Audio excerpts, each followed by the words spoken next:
We're back with you here on Tipoff 2022-2023. Dr. Ron Poniewasz, joined by Professor Larry Kelly. This is our Tipoff podcast, our award-winning Tipoff podcast. Mr. Kelly is the varsity baseball coach at Shenango High School and a member of the Luxembourg Garbett Kelly and George law firm, former ninth grade boys basketball coach at Newcastle. And he's a Newcastle guy, a Shenango guy, an Elwood guy, a Riverside guy, a Lawrence County guy, and every other kind of guy that you want to call him. Mr. Kelly, sir, welcome aboard. All that would be true. I guess all that would be true, but I started as a Newcastle guy. Right. Yeah. And that's where I started with that. You're a Newcastle guy. Yeah, so, I am a Newcastle guy. My wife says that's not all good, but that's who I am. I am who I am. Okay. Didn't Popeye say that? I am who I am. I'm Popeye the Sailor Man. Absolutely. All right. Okay. We're going to tell you about a young lady that earned Athlete of the Week for 3 fantastic performances for the week of our selection. And then we're going to have a topic that we'll enjoy talking about here on our next segment. And so you'll want to stay tuned for that. So first off, Athlete of the Week will be Emilee Fedrizzi of Shenango High School, a 5'8" senior guard for the Lady Wildcats. She had 15 points in a 49-23 win over Southside Beaver. She had 7 points in a 51-32 loss to Laurel, and followed that up with a dominating 39-point effort in a 69-54 win over Farrell, and that was at the Ron Galbraith Classic at Westminster College in that performance. And I believe she set a school record also for points scored, Mr. Kelly, sir. So you tell me your thoughts on what you've heard so far on the week that she had. Well, she had a big week, and congratulations to her for that. But what is most impressive is when she scored 39 points, it was only on 24 shots. For the year, she's shooting 50% from 2-point range and 43% from beyond the arc. And, so she is an outstanding shooter. To shoot 43% behind the arc is really special. When I coached, I always wanted my team to shoot 50% from 2. I mean, that's a lofty goal. And you got to be a really good shooter and take really good shots to do that. And from beyond the arc, if you could shoot 33 1/3%, if you could make 1 out of 3, when you do the calculus, that's like shooting 50% from 2-point range. So my goal was always to shoot 33 1/3% from 3, 50% from 2. That's equivalent to shooting 50% for the game. But Emilee is shooting 43% from beyond the arc, and that is fabulous. And to score 39 points on 24 shots is a special night. And she had a special week, and that's why she is Athlete of the Week. Yeah, tell us about the dedication and the time that a student athlete has to put in to get to those numbers. It's got to be a lot of getting in the gym, getting shots up, certain amount of a day, maybe needing to make a certain amount a day. Just explain that process of how much you need to get in there and things like that. Well, first of all, you shoot every day. At Newcastle, we ended every one of our practices with our shooting drill. And the key to a shooting drill is to catch and shoot at game speed. I used to tell my guys, this isn't a 4 horses game. You don't got all day to get the shot off. The great 3-point shooters catch and shoot really almost in the same motion. You want to be able to shoot it at game speed. So that was always important in Newcastle. We wanted them in a minute's time to get off 20 shots, to get off 23s in a minute. And we would run the clock, get off 23s, and let's try to hit 10 of them. 10 to 12 with nobody guarding you was our goal. And, that's pretty good shooting. So that's key. The other thing that the young men and women have today that I certainly didn't have are the shooting machines. That shooting machine is available at Newcastle almost every day of the week. The kids go in there on their own. You don't need your dad or your buddy out there rebounding for you. You put up the shot and it kicks it right back to you. And there's a screen on the front of the machine to make sure that your shot isn't too flat. And I think that goes a long way with the great shooting that we do see in high school basketball. Shooting machines, the emphasis on shooting, and the emphasis on shooting the three. You know, as we spoke last week at Newcastle, the only two shots we ever wanted to take were a layup in the paint or a three-pointer, because analytically, those are the best two shots to take. And the goal is to shoot, 33 1/3% from three, because that's like shooting 50% from two. And, that's why that's the game today. That's all you see. You see layups and you see three-point shots, and that makes up 90% of all shots you see in basketball, both at the high school and at the collegiate level, and really in the NBA also. Fedrizzi in the first game against Southside Beaver, she had 6 assists and 5 steals, and she was 9 of 10 at the foul line. And in the 39-point performance against Farrell, she had 7 rebounds, 7 assists, was 14 of 24 from the floor, including 5 of 7 from 3. So, Larry, let me ask you, most impressive to you as a coach, the assists, the foul shooting, the accuracy from behind the arc? Because to me, it all seems like it's hard to pick one, but and I believe she's a point guard. So, I mean, that's as complete of a ball player as you want. No, they're all pretty impressive. To be able to shoot the ball that well and to create shots from the point guard position. It's not easy to create shots from the point guard position because, you have the ball at the top of the key, and it's really easy for weak side help to step in there. One of the things that we like to do, and every good basketball team likes to do, is reverse the basketball, because when you do it and you do it quickly, it allows for dribble penetration, and hopefully when you do it, you can beat the weak side help. The help can't get there, but when you're trying to create those points from the top of the key, it's a lot more difficult. And she is the point guard for Shenango, and her ability to shoot foul shots in close games is critical, because the ball will be in her hands at the end of the game. And when the other team, is in a position where they have to foul to put you on the line, you want to make sure you have the ball in the hands of somebody who can knock them down, and Emilee can knock them down. So she's a fabulous shooter, and she gets her teammates involved. She is the epitome of what you want in a point guard. And that's why Shenango is having the success that they are having this year in their women's program. It's like a quarterback. If you don't have the right player at the point, if you don't have a good point guard, it's very, very difficult to win a high school basketball game. Absolutely. Shenango right now, we enter tonight filming of Thursday night, January 19th. Shenango is 5-1 in league play, Section 1, 2A, and 11-4 over Rochester.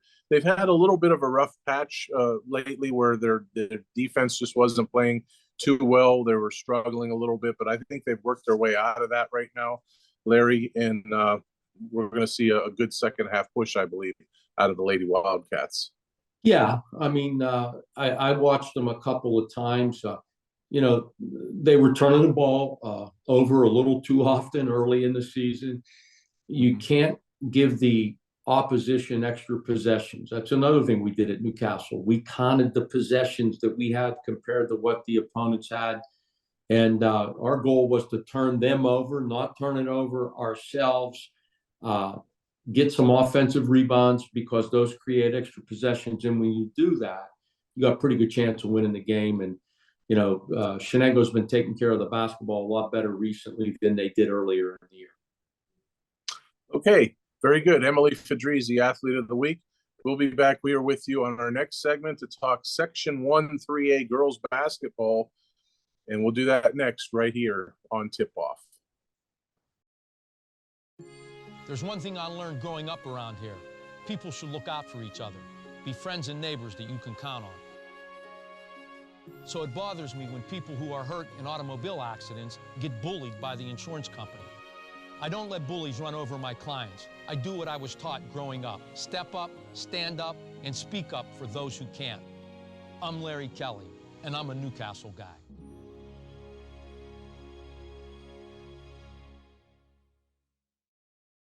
We're back with you here on Tip Off, and we're going to talk to you about a really fun section in girls basketball. Probably, well, it's hard to say, between boys and girls, which is the most competitive out of both genders, boys or girls. But we've got a lot of local teams in this one, Section 1 3A.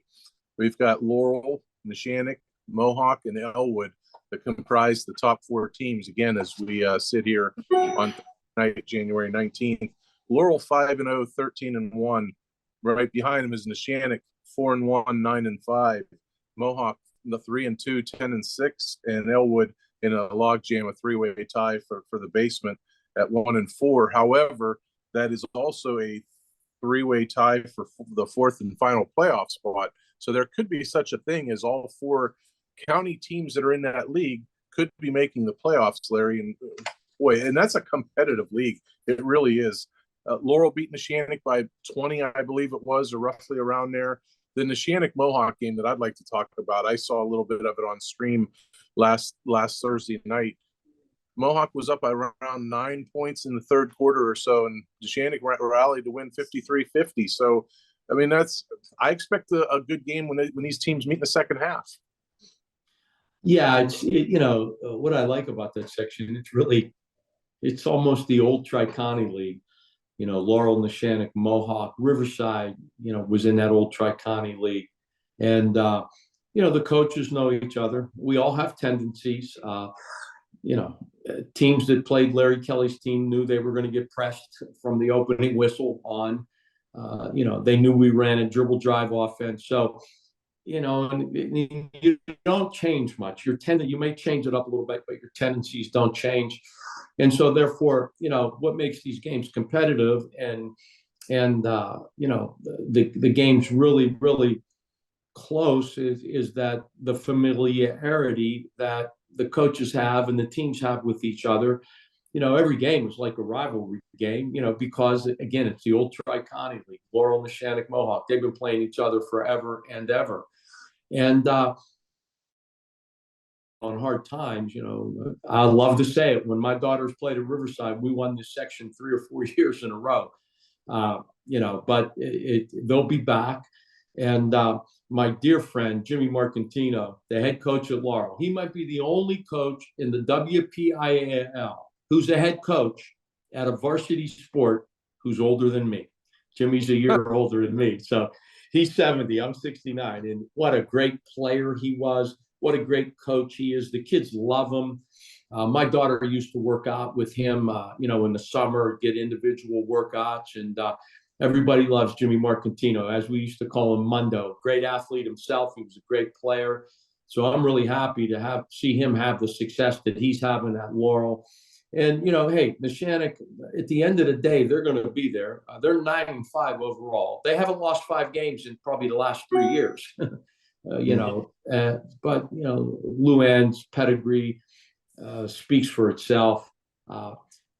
Their team will get better. Good coaches, as the year goes along, their teams incrementally get better.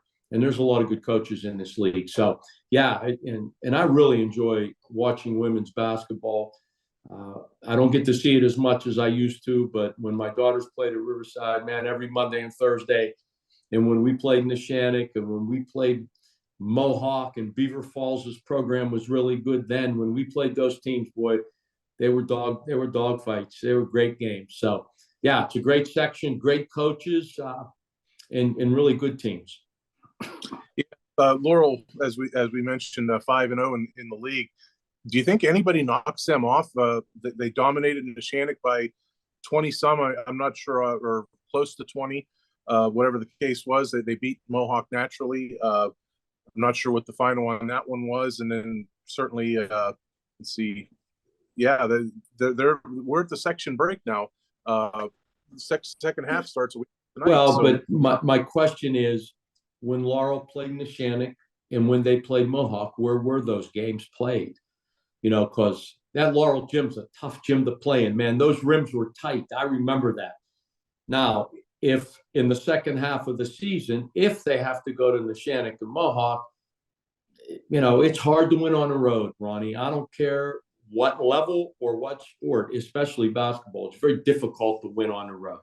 And that's never more true than in basketball, because, you know, when you're playing at home, you're used to shooting at your own baskets. The background's always the same. The lighting is the same. You go on the road, it is. And all those teams that used to come to Riverside back in the day, they used to say, this is like playing in the alley. This is like playing in the backyard with the light on the garage. You can't see down here. And when they would say that, I would love it. You know, it's just, you know, it's just, our girls were used to it, you know. And so to answer your question, if Laurel got to go on the road against the Shenango Mohawk, they could get beat because it's hard to win on the road. Sure. Okay. All right. That's a fantastic section with a lot of good games. If you're unable to get to any of them in person, you know, you can certainly find streaming options. Do yourself a favor and check out some of those games. They're really, really good basketball games. And Larry, let's have a Red Hurricane minute, if we would, with the Newcastle boys are 4-1 in Section 1, 6A, 12-2 overall. So this is their kind of introduction, so to speak, to 6A basketball. 2 losses, not very many. But Larry, how frustrating is this for the program that their big gun is Isaiah Boyce is unable to be on the floor for them? Losing Isaiah Boyce is a big deal. You know, I coached there for 12 years, and I tell everybody I know, he was the best junior high basketball player I ever coached. And I had Markel Hooker and Geno Stone. Those guys became all-state basketball players. And I had a lot of great ones. And so losing him is a big deal. They are not the same team without him. However, you know, what you're seeing is they're learning now to play without him. And young men who, you know, who are required now to take a bigger role because Isaiah isn't in the lineup are starting to do that. Nicky Wallace, again, I coached him in junior high, one of the best basketball players I ever coached, one of the most cerebral players I ever coached. He's capable of scoring in double figures, and he has been doing that since Isaiah's been out of the game, and he will continue to do that. You know, when Isaiah was in the lineup, you know, Nicky was more of a distributor. And, you know, I went to practice the day Isaiah got hurt and said, hey, Nick, you know, you have the wherewithal. You have the wherewithal to score in double figures, and now you need to do it. You know, you're a good player, and he's a very good player. And Byron Lett is getting more playing time. He played for me as a 9th grader, very talented player, hit 2 big threes in the last game when they started so slowly against Seneca Valley. And of course, Deshaun Young had 29 maybe against Mars. He is capable of scoring in double figures every game. Little Ralphie Blundo, catch and shoot. Don't let him catch and shoot because he's going to make it, and he has range out to the parking lot. So those guys who didn't have to take on a big scoring role when Isaiah was in the lineup will need to do that, and they're figuring it out. And you know, since Isaiah's been out, they're 2-2. You know, they lost to Mars, they lost to Central Valley, they beat Central Catholic, they beat Seneca Valley, they beat Pine Ridgeland. But I think what's going to happen here, Isaiah will be back. And when he does come back, Newcastle will be a better team because players like Nick Wallace and Byron Lett and Ralphie Blundo and Deshaun Young will have taken on bigger roles and bigger scoring roles.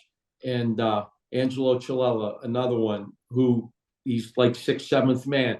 These young men have to take on bigger roles from the standpoint of scoring the ball. And because they are now being forced to do that, when Isaiah comes back, they will be a better team. And that's a little scary. And that's a little scary because they were undefeated before he got hurt. Yes, that's going to be something to see. So essentially, kind of like if you had to look for a bright spot, a little ray of sunshine over what's more or less a dark cloud because of the injury, that would be it. It would have to be it, right? You know, guys are coming together. They're getting more time. They're playing without him. They're getting comfortable and getting more time on the court. They're developing their game. So when it comes to be playoffs and when you get Isaiah back in the lineup, you'd think those kids will be able to give you more even that they were before Isaiah's injury. Is that correct? That's exactly right. They have to take on more of a scoring role at this point in the season, and they are getting comfortable in doing that, and they have the talent to do that. Nicky Wallace is one of the most talented young men I've ever coached, and his role now is to score more. And I think since Isaiah's been out, I think he scored in double figures just about every game.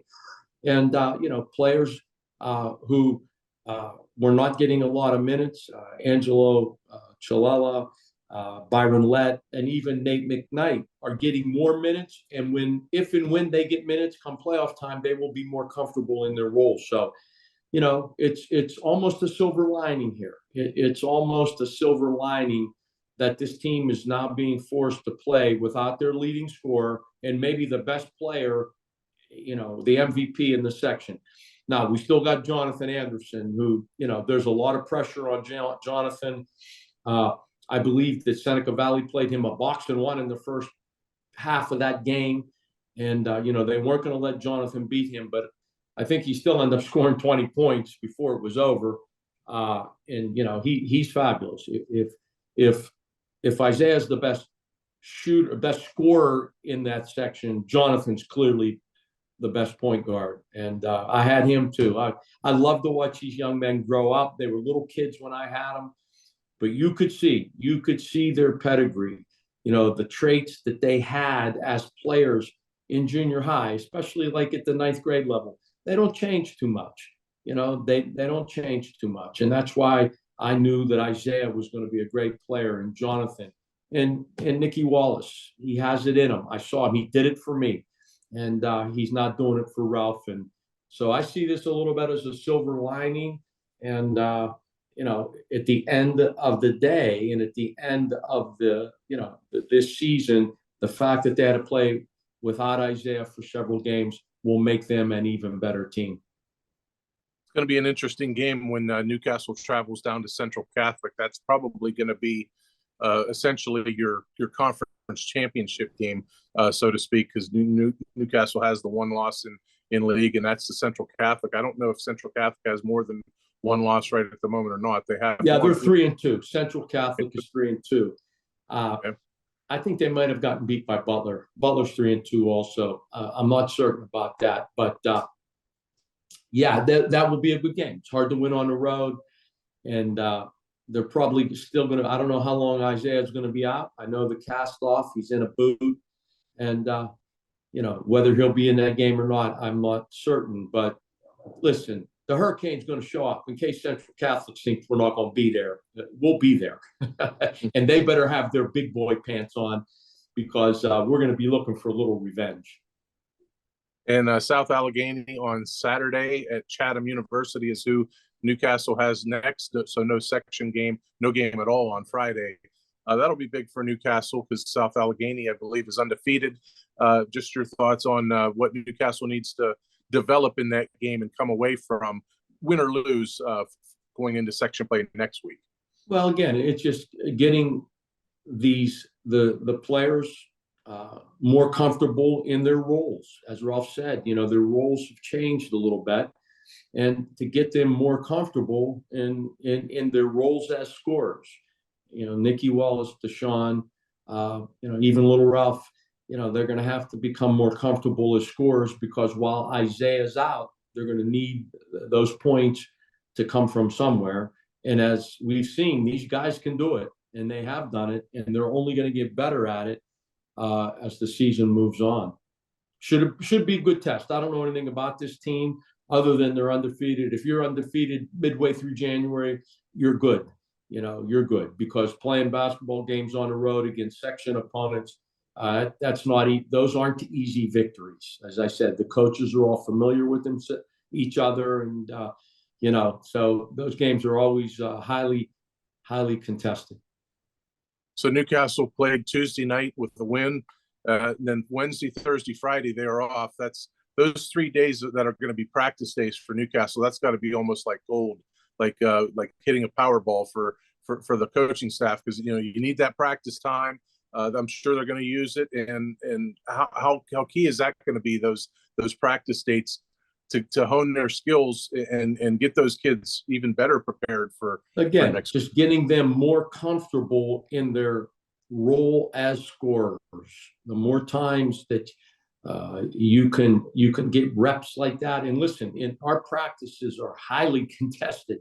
The second team at Newcastle could probably beat half of the teams in our section. So, the young men that they are competing against at practice really brings out the best in our starters. I've watched those practices. They're highly contested. So it's all good. And again, new roles for players. They're still starters. It's pretty much still the same group of guys, but they're in new roles. They're in new roles where they're going to have to become more of scorers. And we're starting to see that, as I said, and that's only going to make us better as the year moves forward. All right. Larry Kelly, any other thoughts on regarding tip-off this week? No, it's really getting interesting now. It's, second half of the season. You've already played these teams one time. You know what they have. They know what you have. The games tend to get a little closer the second time you play a team. They tend to get a little closer because, everybody knows each other's tendencies. And so it ought to be exciting. We got some great basketball coming up in Lawrence County. Okay, a little bit of house cleaning here. Just stay tuned to the Newcastle News, the daily pages for our coverage of basketball, game reports, things like that, and online as well for photos, our stories, our recaps and roundups. And as well, we have a new podcast that we started filming last week, the brainchild of Pete Sirianni, and one that I enjoy filming is a gambling podcast, Larry. So you better start watching that. You can make some money. Well, it's not so much me. I'm not really much of a gambler, but I got a lot of buddies who are, so I'm sure they're tuned in. But listen, if you're making recommendations on where their betting dollars should go, you better hope you're successful in picking winners, because if you're not, they may show up at your front door down there at the Newcastle News. These guys can't take a joke. They take it very seriously. Hey, last week, I more than doubled my revenue on it, and the only loss I had Tampa Bay beating Dallas. I had a good three-team parlay. I had the Chargers, or not the Chargers. I had the Jaguars beating the Chargers. I had the Giants beating the Vikings, and I had Tampa beating Dallas. But that was a good hedge spot, which I took advantage of. And I had a couple of single-game parlay wins as well from the Bills game and the 49ers game also. So offshore was really good to me. That's fun. I tell you what, that's really fun, and I enjoy sharing those tidbits with people. Well, okay. Well, keep sharing your tips, but you better stay on the hot streak, because like I said, my friends, they can't take a joke. You give them a bad pick, they may show up at the Newcastle News looking for a little, I don't know, revenge, for lack of a better word. Okay. Well, if anybody's wondering why I don't show up for some week for a podcast, maybe I'm in a hospital bed somewhere. Let's hope that's not the case, Larry. Thanks. We don't want that to happen. That's right. Okay, so everybody want to check that out as well. We put that up on our YouTube channel right along with this. It's very, very fun, and it's in the second episode, which we just filmed earlier tonight. So Larry Kelly, I thank you for joining us. Enjoy your Newcastle basketball games if you're going out to watch any of them between now and the next time we see each other. Be safe, and we'll see everybody back here next week. Thanks for joining us, everybody. He's Larry Kelly. I'm Ron Poniewasz. I became an attorney because I believe in hard work, fairness, and human decency. In a word, justice. Our workers' compensation clients deserve justice because in an instant, their hard work turns into hard times when they get hurt on the job. No doubt, life is tough, but so am I. I've been fighting all my life, and I'll keep fighting for you. I'm Joe George, and here in Lawrence County, it's personal.